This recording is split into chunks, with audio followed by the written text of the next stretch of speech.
o'quvchilarimiz tomonidan ko'p beriladigan, bahslarga sabab bo'ladigan stop belgi va svetofor haqida to'liq izoh berib ketaman. Haydovchilar ko'p adashishadi.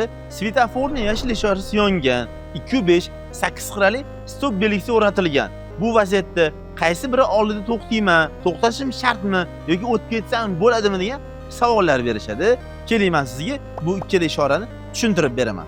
2-5 stop belgimiz ta'sirida bu vaziyatda to'xtash shart emas. Nima uchun? Svetofor yashil ishorasi yongan, svetofor ishoralari harakatlanish davomida imtiyoz belgilarini bekor qiladi va shunga asoslangan holatda bu joyda harakatlanishga ruxsat berilgan.